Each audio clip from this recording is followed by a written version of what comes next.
College. And here we are once again, 9.09er for our on the spot IELTS speaking. We would like to welcome all the nurses worldwide. This is Sir Irvin and we have Sir Brian. We are from 9.09er, one of the two English Review Center partners of Connetics USA Nursing. If ever it's your first time to watch the Facebook Live version, the Facebook Live of Connetics College, we encourage everyone to follow the Facebook page of Connetics because Connetics is one of our most generous partners because they offer free English exam review, free English exam sponsorship as well. So if you're planning to take the IELTS, but you're on a tight budget, a limited budget, then Connetics will provide for your review and for your examination. All you have to do is to visit cusa.link/niner. If you are also joining us for the first time, Connetics College devotes the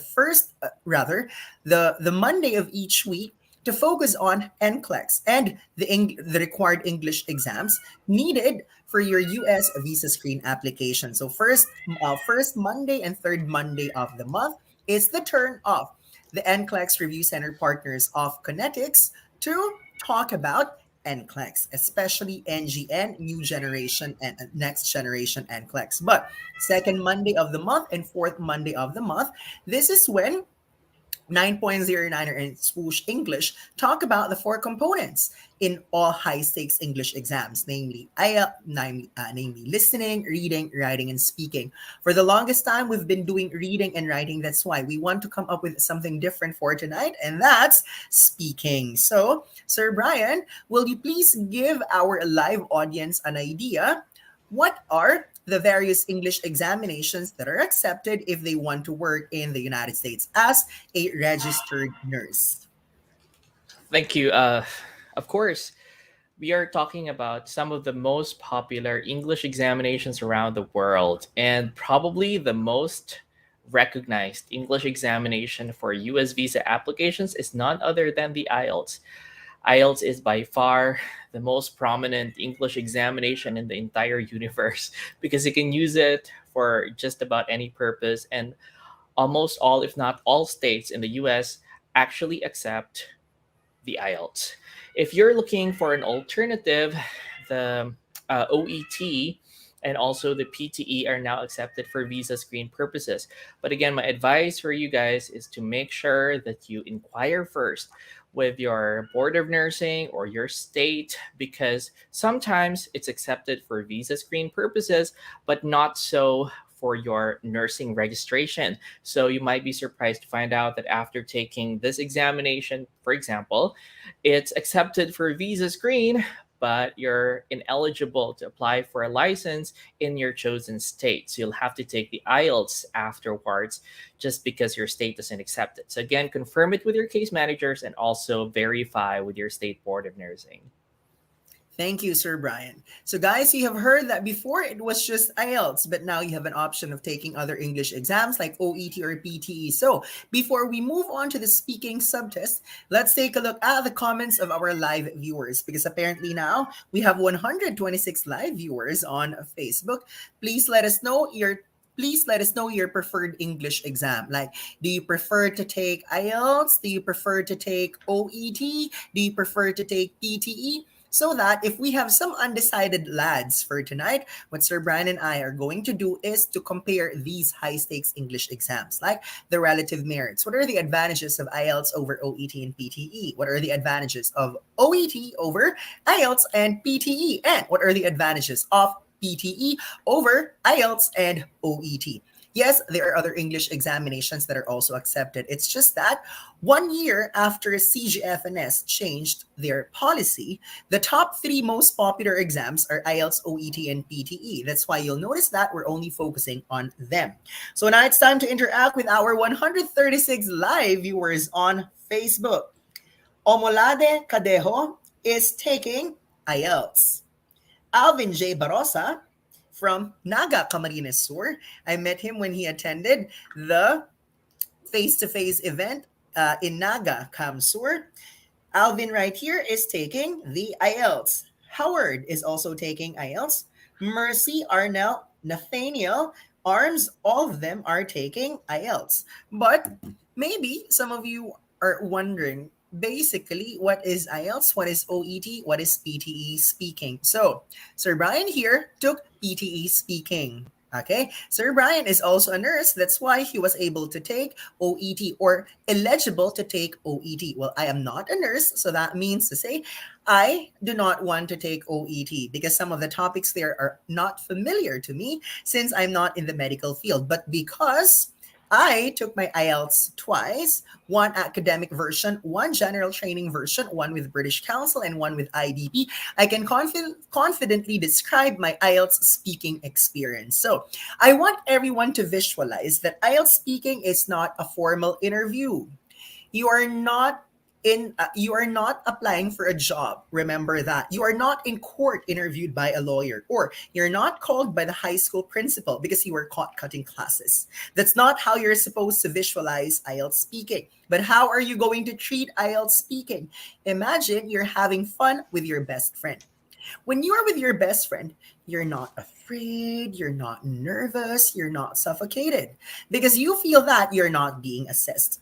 That's why, for all IELTS candidates out there, my recommendation is be yourself. Do not let your nerves get the better of you. Just remember, you are supposed to be in control of the situation, and the mortal sin in IELTS speaking is when you say nothing at all. So after you're asked, you have to open your mouth, you have to speak your heart out. Don't be afraid to commit mistakes because if you're too paranoid, you end up not saying anything at all. Be expressive and just make sure that you make sense, you respond to the question and try to limit your errors. And if you're able to do that, you are on your way to the United States of America. But what about Sir Brian?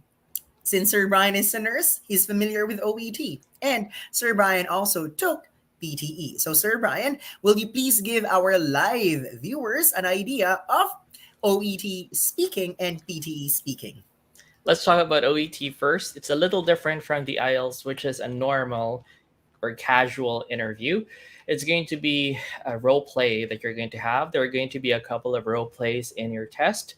You will be provided a particular situation, and you will have to talk to an interlocutor who will assume the role of a patient, or perhaps the carer of the patient, or a relative of the patient, and you will assume the role of your profession. So for you guys who are nurses, then you will be assuming the position of a nurse, and you're going to have a conversation. This is closer to what you do on a day-to-day basis at work, only that everything that you're going to say and the entire script would be in English. This is not a test of your knowledge, but a test of your professional communication skills.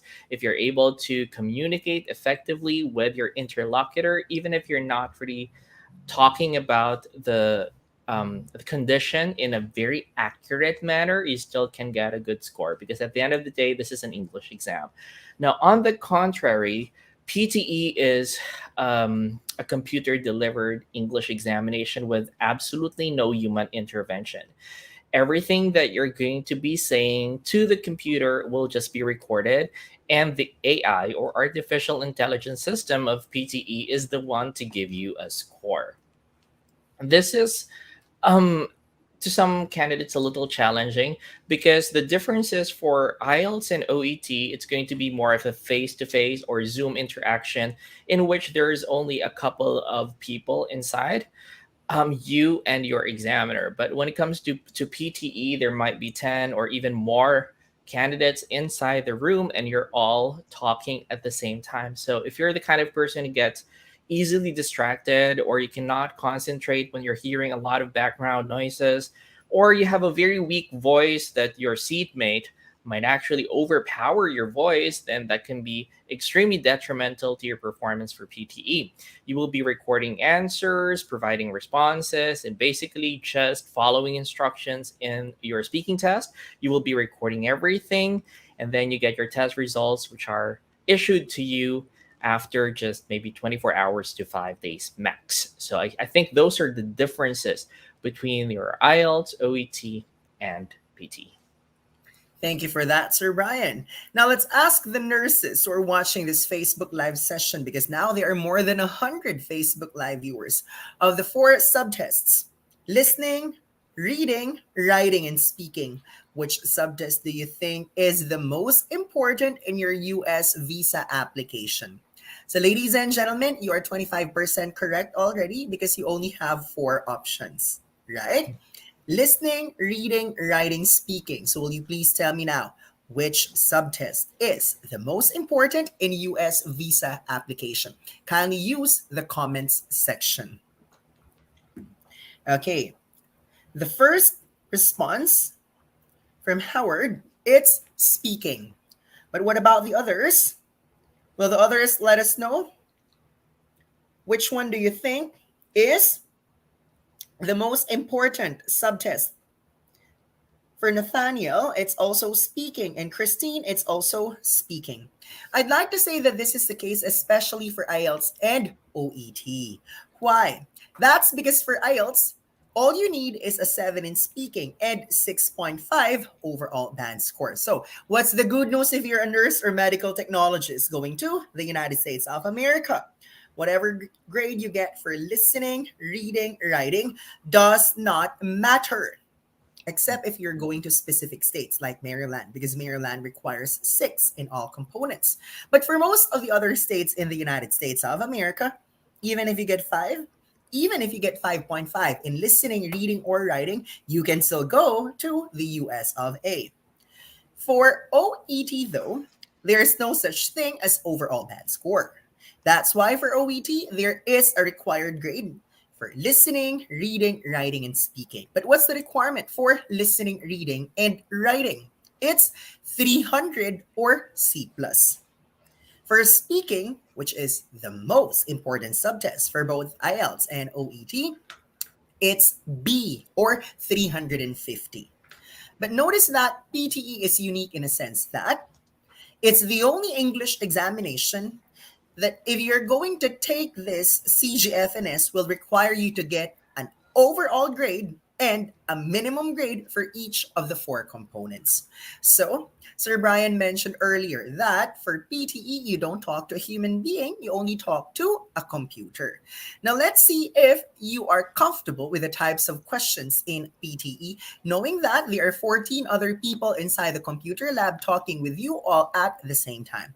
Sir Brian, please a brief overview of the different types of questions for PTE speaking. Okay, so most of the questions that you're going to get in the PTE will be, you speaking to the computer. So there are instructions that are flashed on screen and you just have to follow them. The first one is read aloud. So you're going to be provided a passage and you have to read that aloud with proper intonation and diction. You have to ensure that you have oral fluency, don't make a lot of mistakes, and you read everything accurately. Then you're provided one of the most difficult question types for PTE, which is your repeat sentence. There will be a sentence and it's going to be mentioned or it's going to be played only once. That's an entire recording, and usually it's a long sentence. What you need to do is to repeat everything you hear in detail, accurately, hopefully, so that you can get a good score. And there will be like about 10 items of that you're going to get in the test. You have to remember everything and put them all in your memory. Then you have to blurt out everything with due consideration, not just on the accuracy of the repeated sentence, but also with the delivery and the phrasing and the inflection in the original recording. The third one will be called describe image. So you're going to be seeing an image an illustration or a picture, and you're supposed to describe that in 30 to 40 seconds. Then you get your this is one of the hardest. It's actually your retell lecture. And it's really hard because it's a 1 minute, 30-second script that you're going to be hearing, and it's an entire discussion for 1 minute, 30 seconds. You will have to summarize that and you will have to state a sort of summarized version of the entire script, paying due attention to the accuracy of what you're saying according to the recording, the similarity of the speech with that of your response, and to ensure also that everything fits into a 40-second answer. Then you have the short answer questions. This one's easy. It's like your trivia. You're given short questions with usually just a phrase or a one word answer.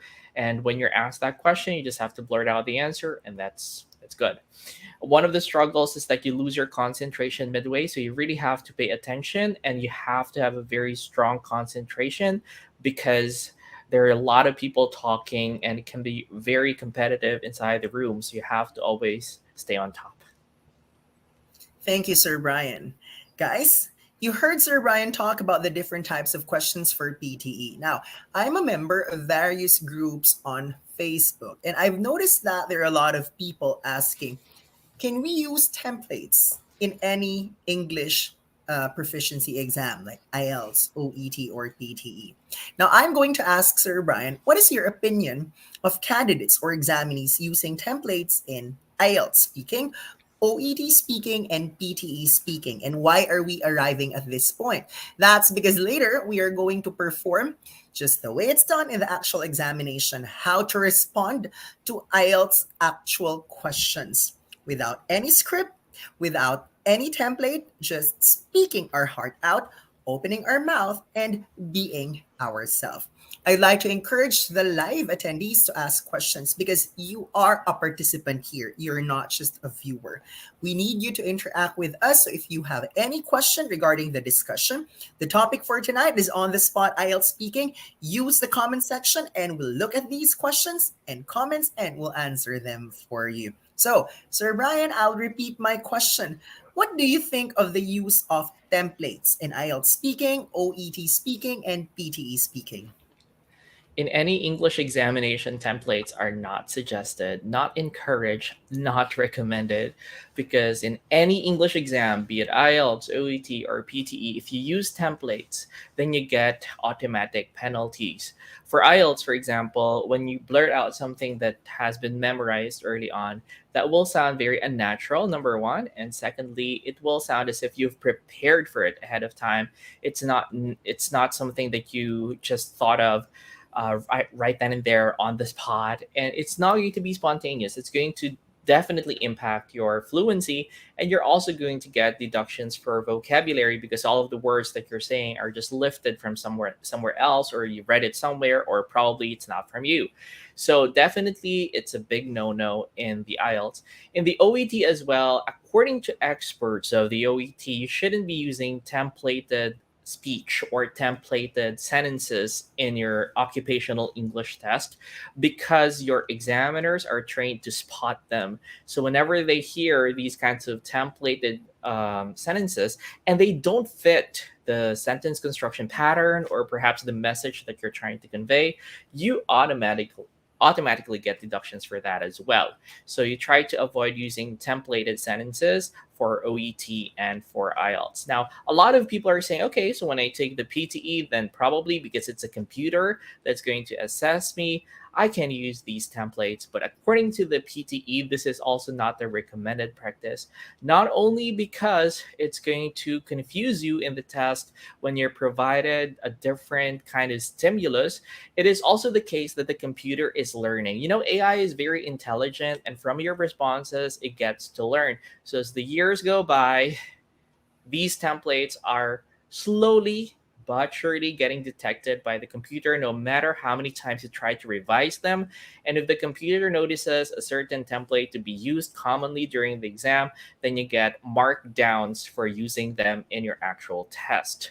Maybe back then, early on, when the AI software wasn't really as advanced and robust as it is now, templates used to work in the PT. I need to be very honest with that. But right now, they aren't really as effective as they were years ago. So you have to ensure that when you're speaking, whether it be IELTS, OET, or PTE, everything is natural. Everything is coming from you. You've just thought of them right off the bat and you just blurted out your answers without preparing them ahead of time. Memorizing anything, preparing scripted phrases, or using templates will never help you to elevate your score in any of these exams. Thank you, Sir Brian. That's very comprehensive, full of insights. Now, before we move on to IELTS speaking task one, here's a question from one of our live viewers. Karen Joyce, can you repeat the required band score for nurses in IELTS? Surely. Speaking, 7.0. Overall band score, 6.5.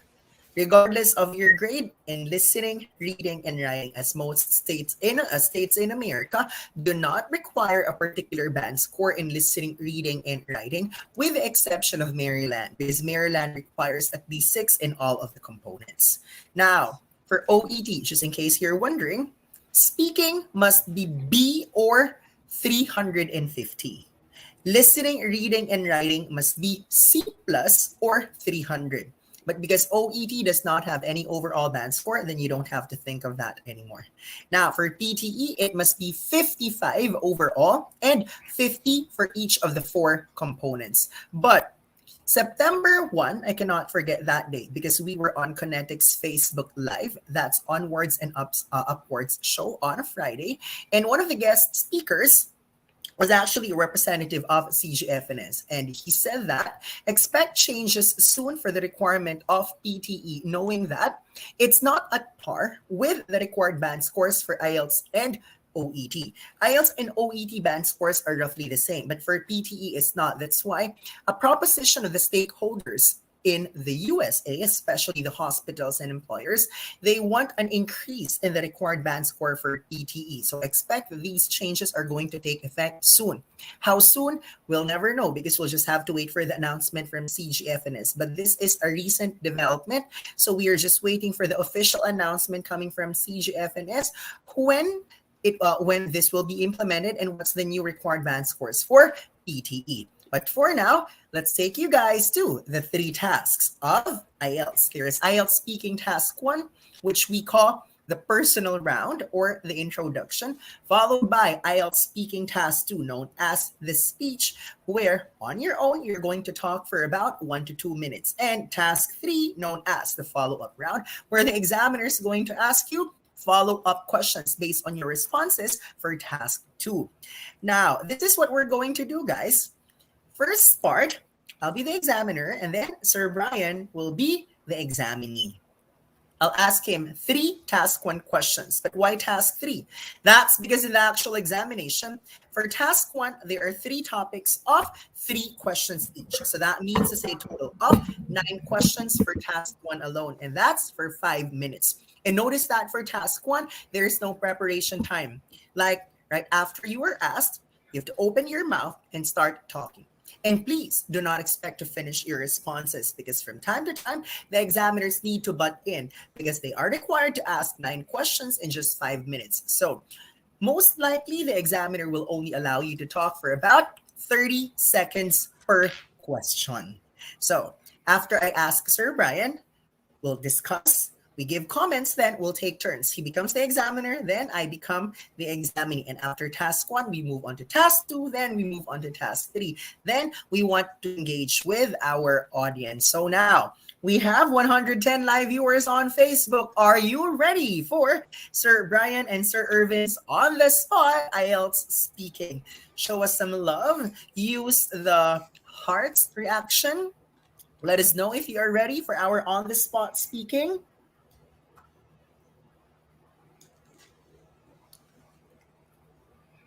I hope they are, even without the hearts. Okay, there you are. The hearts are, well, it's raining hearts. So instead of asking 3 topics, I'll just ask Sir Brian 1 topic and 3 questions. Okay, so imagine that this is a simulation of the actual examination. This is the speaking test of Brian Martin Siosen. I am blank. The examiner is going to mention his or her name in the recording. And yes, the speaking test is recorded. Examiner number 999999. So, good morning, Mr. Brian. How are you? Good morning. I'm doing great. Okay. Now, for your first topic, let's talk about your favorite color.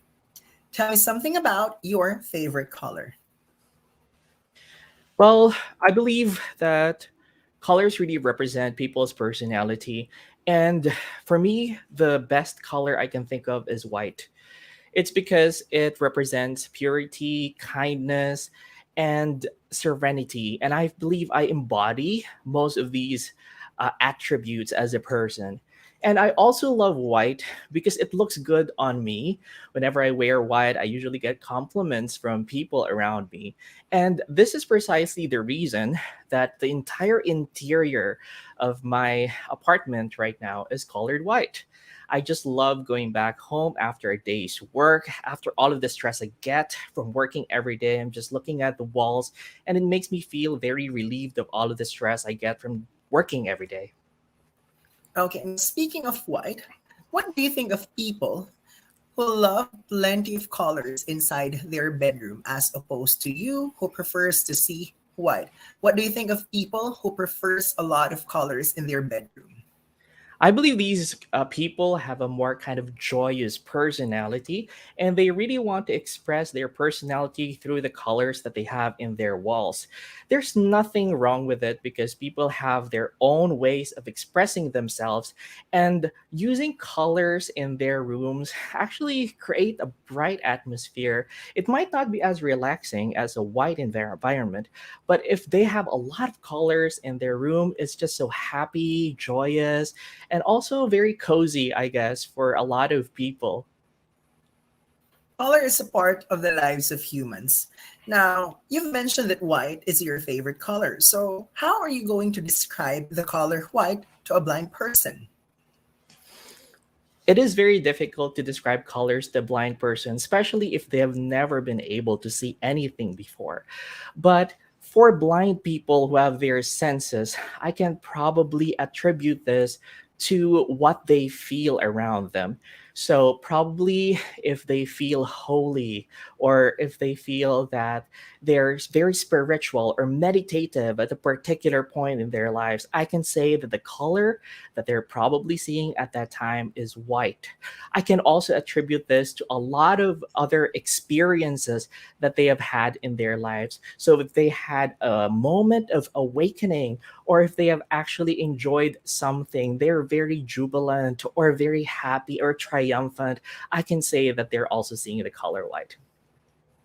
Ladies and gentlemen, Brian Martin Shawson is on fire. If ever it's your first time to encounter Brian right here, he is a legend. He is a superhuman for he got 9.0 in IELTS speaking, 9.0 in IELTS writing, 9.0 in IELTS reading, 9.0 in IELTS listening. Therefore, the overall band score is 9.0. And Brian right here is not a one-trick pony because he also took PTE. And for PTE, he got perfect 90 over 90 in speaking, perfect 90 over 90 in writing, perfect 90 over 90 in reading, perfect 90 over 90 in listening, hence perfect 90 over 90 overall band score.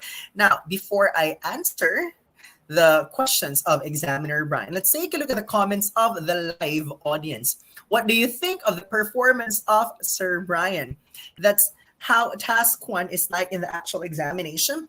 The examiner is going to ask you three topics related to one question, to one topic. So the main topic, favorite color. And from there, I asked two other questions related to colors. Now, let's take a look at some of the comments. So for Alvin J. Barosa, do I need to retake if I scored overall 6.5 and 6.0 in speaking?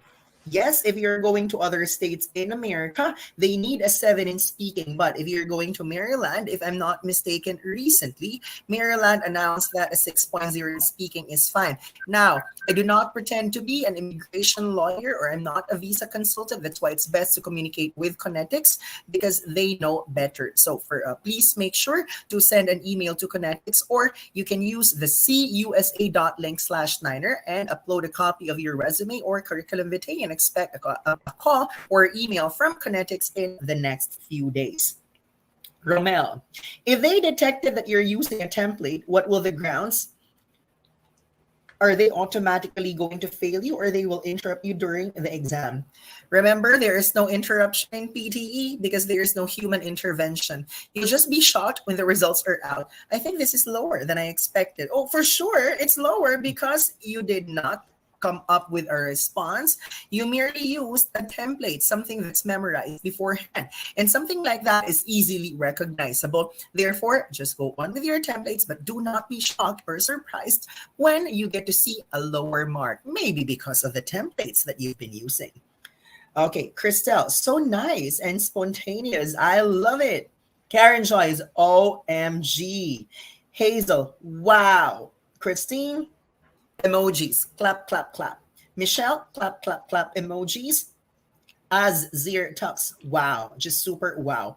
Of course, that's a 9 in speaking right there. And that's on the spot. It's not as if Sir Brian and I talked about this earlier. Sir Brian, I'm going to ask you about colors. No, no, no. This is on the spot. Okay. And we're doing this for more than a decade now. And then for Howard, is the answer necessarily long? Because I've seen in other study materials to minimize answers to 2 to 3 sentences for part one. Yes, those are long responses. But remember what I said? The examiner is going to interrupt you without allowing you to finish your responses. But why did I not cut Sir Brian? His answers are just so wonderful to hear that they deserve to be heard. Okay? So imagine if I interrupted him. He won't be able to express himself anymore, and you won't be able to hear the answers that are worth 9.0 in speaking. Okay. Loquedo Palinokins. Wow. Ron Versosa. Spectacular. I hope that I'll be able to match the performance of Sir Brian. So, in the same way, I expect him to focus on one topic and to ask me 3 questions. Okay. So, Examiner Brian, Examining Irvin is ready for IELTS Task 1. Let's talk about food. What do you consider to be your favorite dish? The truth of the matter is, when I was younger, I always preferred Filipino food. But in 2009, that's when I started going around the world. And in 2009, I was able to visit this humble country of Bhutan. I'm saying humble because it's not overrated like the other destinations with plenty of tourists. But I fell in love with this country because of their national dish. And this national dish, I just forgot the name, but it's made up of chili peppers and there's cheese and there's milk made of yak's milk. I've been to 96 countries, but there is no country in the world that offers that kind of food. But why do I love that kind of food? Because, in particular, I love spicy food and I love cheese. So, I've never been to any country in the world that combines cheese and chili peppers. So, they gave us an idea how to prepare this kind of food. And it starts with identifying the kind of chili peppers that you'd like to include. So, it could be capsicum, it could be something else. And then they derive milk from that of a yak. That is one of the popular animals that are endemic to the country of Bhutan. And they showed us how to come up with it. And when I tried it, how I wish that I get to have that kind of food in my own country, which is the Philippines, and in other parts of the globe, because I don't see myself anytime soon going back to that country. So if there's this favorite dish that comes to mind, I'd say that chili peppers mixed with milk and cheese, only available in Bhutan. Do you consider yourself to be a person who enjoys cooking? The truth of the matter is, I eat a lot, but I have never tried cooking. Yes, there are a lot of things that I can do with my mouth, but cooking is a skill that I've never tried. Although I want to try this after my retirement, because by then I have plenty of time to explore the other skills, those that are hidden within me. I'm just hoping that my retirement will come soon in order for me to try this. But if circumstances so dictate that I must continue my role as a teacher, then perhaps learning that skill of cooking might have to be postponed or rescheduled. What do you think is the importance of learning how to eat foreign food? Today, we live in a global world, and having said that, you don't get to expect homogeneous food in one country. Like, if you go to destinations like Singapore, the United States, Canada, Australia, the United Kingdom. When you look at one restaurant, they serve Asian cuisine. When you look at the next one, they serve Latin cuisine. When you look at the next one, they feature food from Africa. It's important that we are able to try a lot of dishes because they satisfy our satiety and curiosity, and it makes our palate satisfied. Why am I saying this? Because if you get to try exactly the same food, it gets to be boring. So there is joy in variety, and it gets to excite your senses when you know that there is something new to look forward to. So, yes, it's important to try foreign cuisine. Wow. That was amazing, guys. And did you hear all of those collocations, like the mixture of words, like adjectives, verbs, and nouns combined together and accurately at that? So that's how you actually ace your IELTS speaking test. So one of your friends is asking, wouldn't it be too long? I feel it's not really a requirement for you to shorten your answers to get a good score, because at the end of the day, if the examiner's gotten enough of your response, they're going to cut you out and ask you the next question. But if they just ask you to talk and talk and talk, there's no harm in that. As long as you're able to communicate your thoughts in a very organized way, like Sir Irvin did, you're definitely going to get a good score. And by the way, examiners don't want to be tired. They don't want to keep on asking questions, giving you a lot of prompts. Part one is going to be for 4 to 5 minutes. If you give like one sentence only or a couple of sentences, sometimes they don't reach 4 to 5 minutes. So they get a have a difficult time trying to ask you questions because they're thinking of what they're going to ask, as everything needs to be on script. So providing longer answers will give the examiner an easier time when they're doing the exams with you. Guys, let me ask you, do you think Sir Brian's responses are scripted, or do you think my responses are memorized? Will you please use the comment section? I repeat, do you think my responses and Sir Brian's answers are scripted and memorized? Because we just want to go back to the question that people ask: can we use templates in the actual examination? So we are trying to arrive at a point here. Kindly use the comment section. Let us know. Do you think my responses and Sir Brian's answers are memorized or scripted? Okay. Let's take a look at the comments. Rhonda, if you're from an English speaking country, do you still require to take the English exam? The answer is yes, especially if you're not a citizen of US, UK, Ireland, Canada, Australia, New Zealand. Christine, very impressive. Well, thank you. Hazel, definitely no. Romel, it's all natural and smooth. Howard, just awesome. Sherry, no, it's not scripted. Nancy, no, sir, that's not memorized at all. Definitely no, very natural. So let me ask Sir Brian, how will the examiner or the AI know that it's not scripted? I mean, are there certain parts of the delivery that will make the examiner or AI think that it's not scripted? Yeah, good question. It's actually very easy to detect templates for examiners because they're trained to identify what particular words, what particular sentences candidates are using to just try and make it easier for them to talk. For example, if you're using a lot of idiomatic expressions, or if you're using a lot of cliches or memorized sayings or proverbs or biblical passages, examiners will instantly know that you're using something templated. Also, when your delivery is not fluent enough, examiners will know, or oh, okay, something's wrong here, especially if you're doing everything in a particularly low level of English, and then all of a sudden there's a burst of excellent English while you're speaking. Examiners will definitely know that you're saying something that has been memorized ahead of time. Thank you, Sir Brian. So that's task one, guys. In task one, you don't prepare. You're just ask any random question and then you open your mouth and start talking. But don't get to be too carried away because examiners might interrupt while you are talking. Now let's move on to task two. And how is task one different from task two? For task two, you're allowed to prepare. But because this is Sir Brian and this is Sir Irvin, maybe we'll just have to cut the 1 minute preparation time. So what I'm going to do is mention a general question, okay, like the general task, and then 3 follow-up questions. Okay, so earlier I asked Sir Brian questions related to color. This time, it's a different topic. So do not think that the examiner is going to stick to one topic from beginning to end. It's going to be a different topic every time. So this time around, I'm going to ask Sir Brian, and the general question is, tell me something about your favorite pet. Okay, so guys, if you in case you missed that, the general topic has something to do with pet.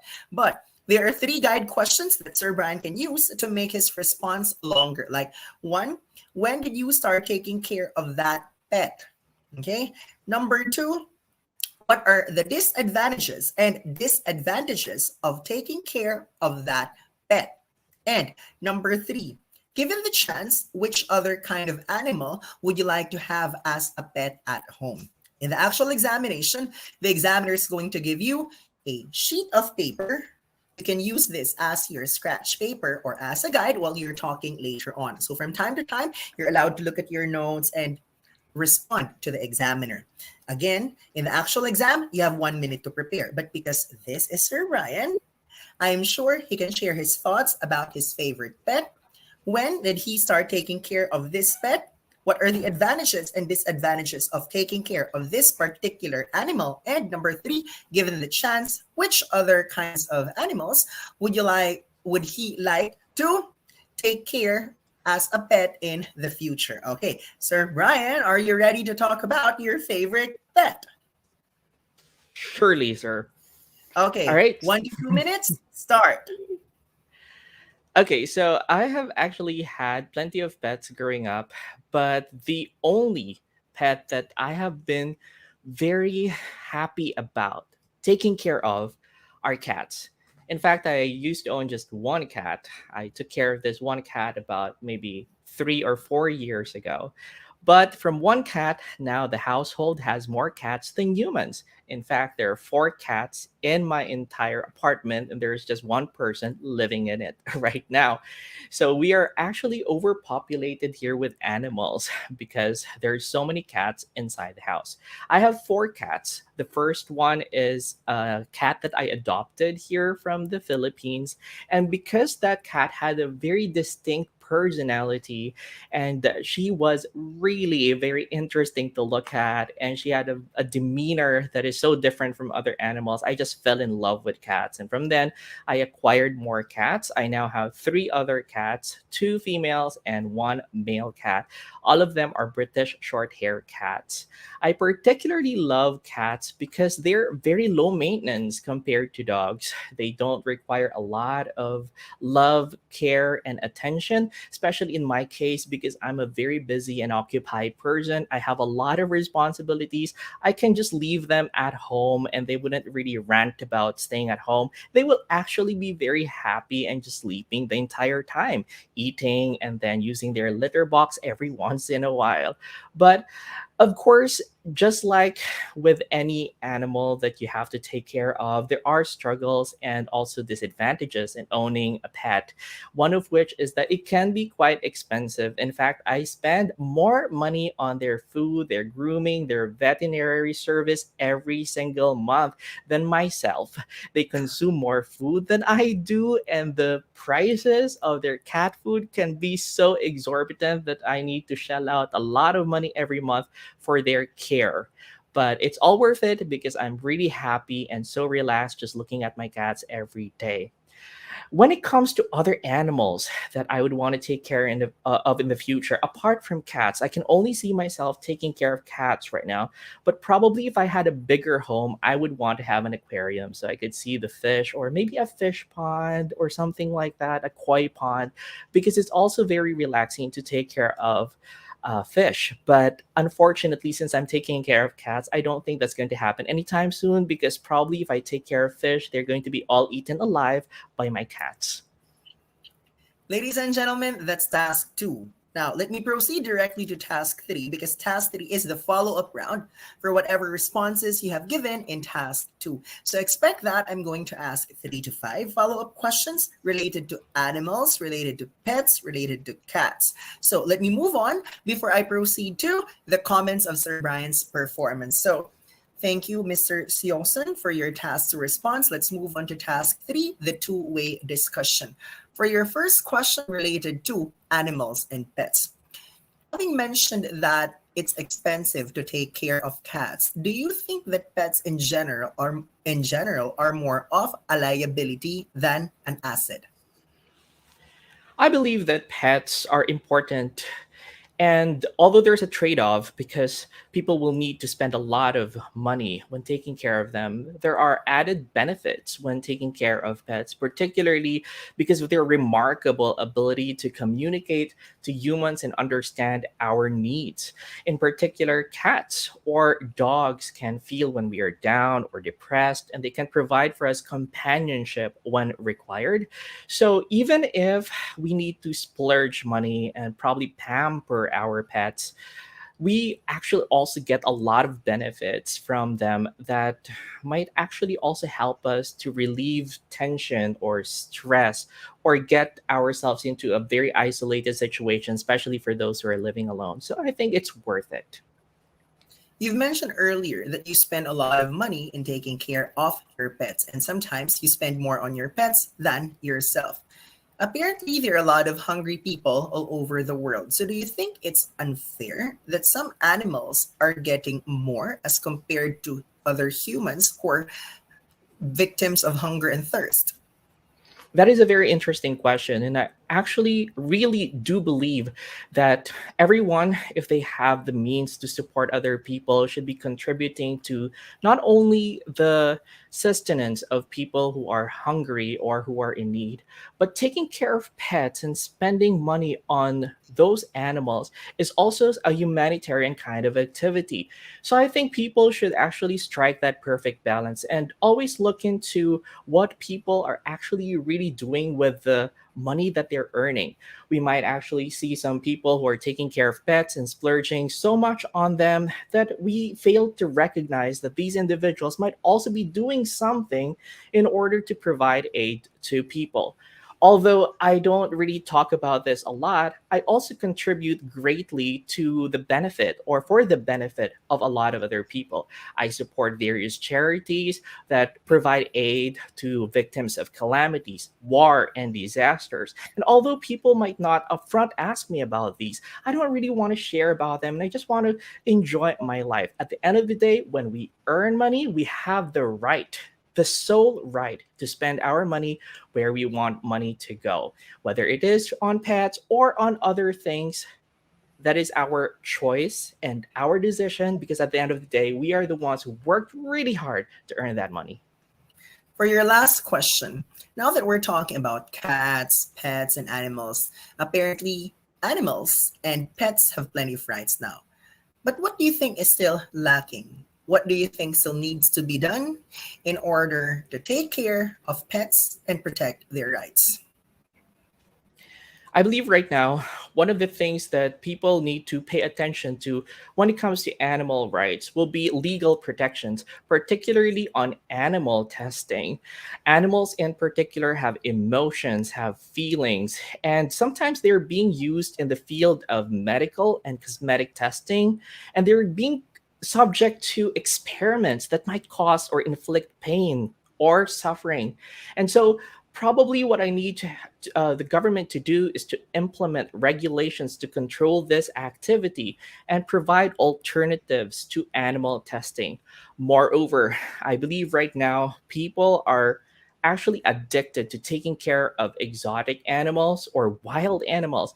And in the field of the industries or perhaps fashion, some animals are actually being used for the sake of um, the ostentatious kinds of activities of people flashing their rich and glamorous lifestyles, but they're part of our wildlife, and the illegal trade in wildlife should be stopped regardless of any kind of species they are, because they might be populous right now, but who knows, maybe in the future there might be a need to save them already because of people trying to take advantage of them. And finally, pets need to be taken care of. Some pet owners are not responsible or are actually taking care of pets for other purposes. These animals need to be loved, cared for and provided a shelter or a home, and should not be treated like an animal that is worthless or a street animal that doesn't require any love or care. They should be in a comfortable home, and we should try to find humane ways to manage our pet populations as well, and try to avoid sickness or illness for our pets. And these are just a few. There are plenty of others, but I can just talk about a few of them. Thank you, Mr. Shawson. That is the end of your speaking test. So, guys, for someone like me with a short attention span, I'd listen to Sir Brian all day long. Like, if I'm going to watch his YouTube video, I'm going to watch it all the way until the end because, number one, he says it with ease. It's not as if I am choking or cringing while he is talking because it sounds so natural. You know for a fact that it's not scripted, it's not memorized, and he's just being expressive without trying to impress the examiner. Although I have to warn you, in the actual exam, your examiner won't allow you to talk for that long. Okay, but again, I don't want to interrupt while Sir Brian is talking because I can feel his passion in sharing his thoughts. So I just had to leave him be. Now let's take a look at the comments of the live audience pertaining to Sir Brian's task 2 and task 3 performance. So task 2, that's the speech, and task 3, follow-up questions. Okay, we still have 100 live viewers here. Eric Arostique. What's the required speaking score for Maryland? For the longest time, it's a 7 in speaking and then 6 per subtest. But I think recently they lowered it down to 6 to all components. But again, please double check this with Connetics by using cusa.link/Niner. Karen Joyce, no, they're all impromptu answers. Macy, impromptu. Lakidiedu, Talinokins, confident. Rhonda Peters, I'm a citizen of the UK, so I guess I'm exempted then. Please double check this with Connetics. So again, we are not immigration lawyers. We are not visa consultants. But Connetics is asking 9.09er to talk about the required English examinations every fourth Monday of the month. So this is what we are doing here on the spot IELTS speaking. But guys, if you have any questions related to immigration or law, it's best to talk to the people of Connetics because they are in authority. Hazel, I agree. Hazel, how to be you po? You're so natural. I signed up with Niner Review Center. Guys, if you're not enrolled at 9.09er, nothing to worry because Connetics sponsors free English exam review with 9.09er. All you have to do is to send Connetics a message and say, see, as you can see, I wanted to be a part of this scholarship program of Connetics. So please let me know how I can sign up with Connetics and be a part of 9.09er without paying a single centavo. Macy, agree. Christelli, I like listening to Sir Brian. So many things to learn from. Gahiel, ang galing. So that's in Tagalog, but in English, stellar. Christine, hands down, so brainy. Bellissima, bravo. Dearly, mind blowing. But you know what, Dearly? You're equally skilled. Dearly right here is a former reviewee of Niner, and she's based in Tarlac. And consistently, Sir Philip, Sir Brian, and myself have all given Dearly 8.5 to 9 in speaking. And right now, she's paying it forward because she's also the face-to-face lecturer in our Tarlac branch. So guys, if you're from the area, attending one-on-one coaching with Miss Dearly, I tell you, is an experience on its own. Well, it's 8:53 p.m. Guys, would you like me to still try and maximize the last 7 minutes? Maybe I won't make the answers too long so that we'll finish at exactly 9 p.m. Okay, so I need to stretch a little bit.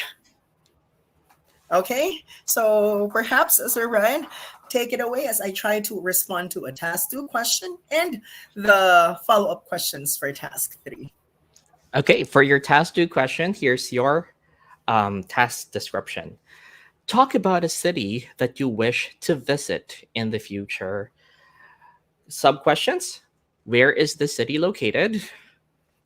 What do you like most about the city? And when do you want to visit this place? You have 2 minutes. Okay, so I guess I'm not supposed to prepare anymore because I'm the IELTS guru. So this is the official start of my response. In 3, 2, 1. There are apparently a lot of overrated cities in the world, but if I have to name one, yes, I'd love to go back to Budapest, Hungary. Budapest, by the way, is the capital of Hungary, and it's not pronounced as Budapest, but locals call it Budapest. This city is actually divided into two, and it's separated by the Danube River. Buda on one side and Pest on the other side. What I love about this city is that it's a mixture of history, art, and opulence. Yes, Hungary might not be the richest country in the world, but when you go there, you will fall in love with the majestic works of art, especially the parliament. It's one of the most famous structures in the world. When I went there, I cannot forget that short story that was shared to us by the Hungarian cab driver because a lot of people are trying to take a photo of this majestic architectural masterpiece. And while taking a photo, they're about to be hit by a car on the road because they're already taking photos of this from a distance, knowing that it's too huge. And if the exterior looks good, wait until you get to see the inside of it because you get to see the best of Eastern Europe. Apart from the parliament, what I also love about this place is the people, the food, the culture. If there is something that I have, if there is a particular place I'd love to go back to, it's not always about shopping. It's not always about the photos, but I think it is also something to do with the locals, the culture, the food. So even if I've been to this place before, still I'm going to do everything, work hard to become better than my best, and save money for me to go back to the capital of this Eastern European country, none other than the city of Budapest. Wow, and that's exactly 2 minutes. Amazing. So here are your task three questions. Since we've been talking about cities, I would want to talk more about communities in your country. People from rural areas in your country are starting to move closer to cities than ever before. What do you think are the reasons for this? I, for one, am a textbook example of this kind of trend because I wasn't born and raised in Metro Manila. I actually came from the countryside, to be specific, Davao City. And people from the other parts of the Philippines have this aspiration that they want to go to the capital, Metro Manila, because there are a lot of opportunities.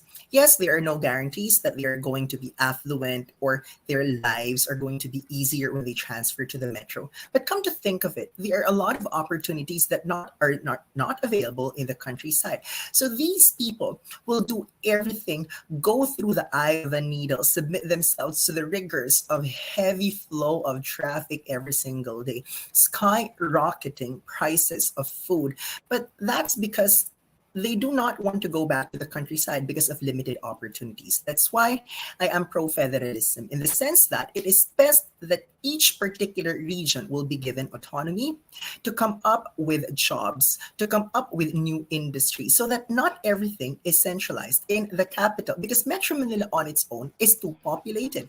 It is a small area, and yet the population is a lot bigger as compared to Singapore. Singapore is roughly the same size as Metro Manila, but it only has 5 to 7 million, but Metro Manila has 17 million. If only there is something we can do to bring the industries to the other provinces, then it will be a lot better for the people of both Metro Manila and the province, knowing that people from the province will have more opportunities without having to experience inflation in Metro Manila, and the people who have lived in Metro Manila ever since they were born will have a more comfortable life so that they don't have to compete with people from the provinces in their everyday grind. You're talking about how congested cities are. And what do you think could be the negative implications of cities becoming even more congested than ever? It's not just about pollution. I think it is something to do with the quality of life. At the same time, when there is overpopulation, it goes hand in hand with poverty because the people from up above will do everything to make sure that they keep their money. So what's left for the lower class is what? limited job opportunities, fewer resources. And it's difficult because during the time of pandemic, hospital beds are rather limited. Food security, it's not secure in the first place. So if we'll have more problems associated with overpopulation, expect that it's going to have a snowball effect. Rippling effect down the line, it's going to cause crimes, unemployment, food shortage. And this is not the kind of life that we want to live in. So hopefully the government can come up with plans to limit the overpopulation because this is the only way to make the lives of the people better. And finally, let's talk about changing living conditions. A lot of people nowadays are living in high rise apartments or condominiums, and they say that this is actually creating an environment or neighborhood in which people don't know anyone from their neighbors anymore. Is this a positive development or a negative one? I'd say it depends on the person because I, for one, I'm an introvert and I hate talking to people. Yes, people think that I'm a snob, but don't judge us right away because some people are just not fond of socializations. For us, it's an awkward moment to be invited to try to talk with other people who we consider strangers. So for people like me, living in condominiums is ideal because I don't need to know the name of my neighbors. I don't need to deal with anybody else. I'm not being selfish here, but it's just that this is me. I'm an introvert as compared to living in uh, local councils or subdivisions or villages that to a certain extent you are required to know who your neighbors are. Well, maybe that's for the extroverts who are fond of parties, celebrations, gatherings. But for me, it's not necessarily wrong to live in condominiums where you are not required to socialize with others. To each his own. Thank you. That's the end of your speaking test. Wow, amazing. All right, so all of those answers were my goodness, okay, uh so sharp, like razor sharp, and they responded to all of the questions really well with good elaboration, good vocabulary. What can you ask for? If you're able to answer like that in your actual exam, certainly you're going to get a good score. Guys, it's 9 p.m. Before we end this Facebook Live session, you still have enough time to use the comment section and let us know what you think of tonight's On the Spot IELTS Speaking featuring Sir Irvin and Sir Brian of 9.09er. Okay, a few things. Number one, if you're going to the United States and you have not jump started your application, Connetics is a message away. All you have to do is to visit cusa.link/niner, and this is the start of your amazing journey to the United States of America. Number two, if you want to prepare for IELTS, but you're on a limited budget, if you want to take the IELTS or other English proficiency exams, but you feel that you don't have 12,350 pesos or you don't have 220 US dollars to pay for the exam, one of our most generous partners worldwide is Connetics USA Nursing, a proud member of AMN Healthcare. Yes, you got it. Free review for English proficiency exams and free examination as long as you qualify. All you have to do is to communicate with Connetics. And don't forget to watch out for 9.09er every fourth Monday of the month. We'll definitely inform the people of Connetics what's our next topic for November. At this point, we'd like to thank everyone at AMN Healthcare. There's Miss Tanya, Miss Sinead.